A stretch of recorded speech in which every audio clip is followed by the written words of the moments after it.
రాజోలు ప్రాంతంలో మోంథా తుఫాన్ తీరం దాటే అవకాశం ఉన్న నేపథ్యంలో కోనసీమ జిల్లా ఇన్ఛార్జ్ మంత్రి అచ్చెన్నాయుడు జిల్లాలో ఏర్పాట్లు తాజా పరిస్థితులపై వివరాలు తెలియజేశారు.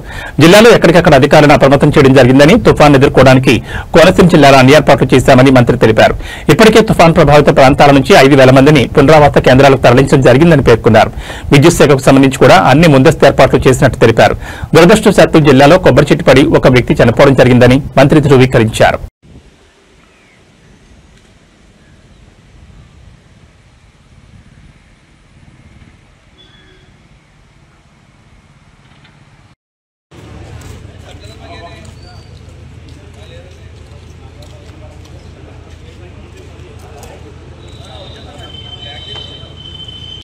ఇక్కడ మనకి 1,10,000 హెక్టార్లలో ఊరుంది.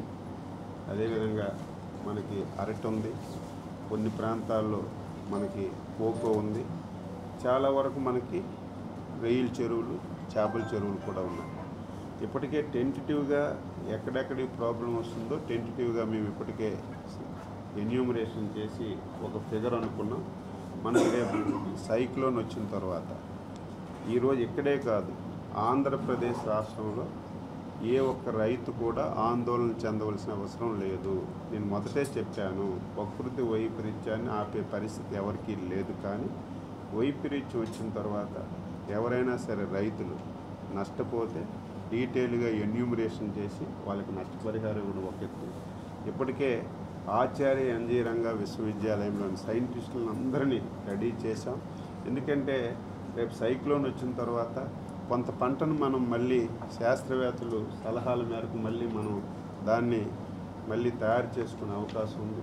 మళ్ళీ దాన్ని మనం ముందుకు తీసుకొచ్చే అవకాశం ఉంది. కాబట్టి శాస్త్రజ్ఞులను కూడా పెట్టి ఏ రకంగా మనం మళ్ళీ పంటను కాపాడుకోవాలి, ఒకవేళ కాపాడుకోలేకపోతే తప్పనిసరిగా ఈరోజు వరికి కానీ అదేవిధంగా అరటికి కానీ కోకోకి కానీ నష్టపరిహారం కూడా డీటెయిల్గా సర్వే చేసి తప్పనిసరిగా ఇస్తాం. రైతులు ఎవరు ఆందోళన చెందవలసిన అవసరం లేదు. మొన్నటి వరకు వరదలో ఎంతో ఇబ్బంది పడ్డారు కోనసీమ, దాదాపుగా 3 సార్లు వరద. ఇప్పుడు ఇది ఏమో తుఫాను పెద్దది ఒక విపత్తు కింద చూడొచ్చు. విపత్తు ఆల్మోస్ట్ విపత్తే కదా, ఇది మనం చెప్పడం కాదు. కేంద్ర ప్రభుత్వం దీన్ని కూడా సీరియస్గా తీసుకుంది. ఇప్పటికే ప్రధానమంత్రి గారు మన ముఖ్యమంత్రి గారితో మాట్లాడి ఇది సివియర్గా వస్తుంది, మీకు అన్ని విధాలా కేంద్ర ప్రభుత్వం సహాయపడుతుంది, మీరు అన్ని విధాల ముందుకెళ్ళొచ్చు అని ఇప్పటికే కేంద్ర ప్రభుత్వం మనకి ఇండికేషన్ ప్రధానమంత్రి గారే సాక్షాత్ ఫోన్ చేశారు. కాబట్టి ఇది ఒక విపత్తు ఆపడం ఎవరి వల్ల కాదు.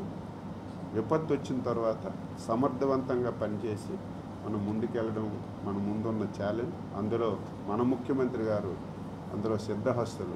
మీరందరూ తెలుసు, ఆ రోజు కోనసీమలో వచ్చినటువంటి సూపర్ సైక్లోన్ కానీ, విశాఖపట్నంలో వచ్చినటువంటి హుద్హుద్ కానీ, మా జిల్లాలో వచ్చినటువంటి తిత్లీ కానీ క్లోజ్గా ఏ నిమిషంలో ఎక్కడ తీరం దాటుతుంది, ఎక్కడెక్కడ ఇబ్బందులు వస్తాయి అన్నీ క్లోజ్గా చూసి ఎక్కడ ప్రాణ నష్టం లేకుండా, అంత పెద్ద విపత్తు వచ్చినా ప్రాణ నష్టం లేకుండా సమర్థవంతంగా పనిచేశారంటే దట్ ఈజ్ లీడర్షిప్. మాకు అందులో బాగా అనుభవం ఉంది మా ముఖ్యమంత్రి గారికి. ఆ విధంగా ఆయన సలహాలు సూచనలతో మేమందరం పనిచేస్తున్నాం. విషయంలో ఎవరూ కూడా చేయలేము.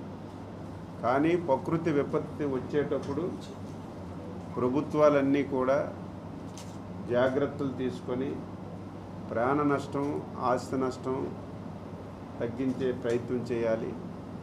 అందులో మన ముఖ్యమంత్రి గారు ఎప్పుడు ప్రకృతి వైపరీత్యం వచ్చినా క్లోజ్గా పర్యవేక్షణ చేసి ఎక్కడ కూడా ప్రాణ నష్టం జరగకుండా చేసినటువంటి సందర్భాలు ఈ రాష్ట్రంలో చాలా కూడా మనం చూసాం.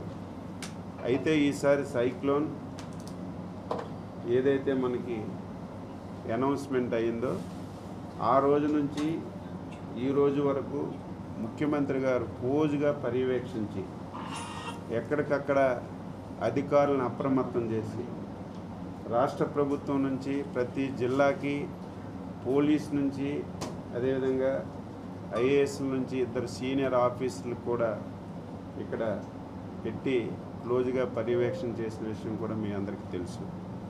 కోనసీమ జిల్లాకు సంబంధించి జిల్లా కలెక్టర్ గారి ఆధ్వర్యంలో అన్ని ఏర్పాట్లు కూడా ఇప్పటికే చేశాం. దాదాపుగా ఏదైతే సైక్లోన్ ఎఫెక్ట్ మండలాలు ఉన్నాయో ఎక్కడైతే సివియర్గా వస్తుందో, ఎవరైతే పూరి గుడిసెల్లో ఉన్నారో మేము ఒక 6,000 నుంచి 6,500 మందికి మేము రీహాబిటేషన్ సెంటర్కి తీసుకురావడాలని నిర్ణయం చేశాం.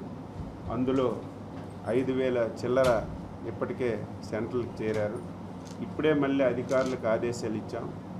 ఒకవేళ ఎవరైనా సరే సెంటర్కి రాకపోతే వాళ్ళ పక్కన పూరి గుడిసెల్లో ఎవరైనా ఉంటే, పక్కన స్లాబ్డ్ హౌస్ ఉంటే అందులోకైనా సరే ఇమీడియట్గా షిఫ్ట్ చేయమని చెప్పి స్పష్టమైనటువంటి ఆదేశాలు ఇచ్చాం.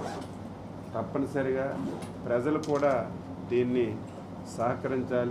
సహకరించవలసినటువంటి అవసరం ఉందని కూడా ఈ సందర్భంగా తెలియజేస్తున్నాను. 600 మంది విద్యుత్ శాఖ అధికారులని వివిధ జిల్లాల నుంచి ఇక్కడికి పెట్టాం. విద్యుత్ శాఖకి సంబంధించి అన్నీ సిద్ధం చేసాం. ఏవైతే స్తంభాలు కానీ, వైర్లు కానీ, ట్రాన్స్ఫర్లు కానీ అన్నీ సిద్ధం చేసాం. వీలైనంత తొందరగా ఎక్కడైనా డ్యామేజ్ జరిగితే వీలైనంత తొందరగా మళ్ళీ కరెంటుని పునరుద్ధరించ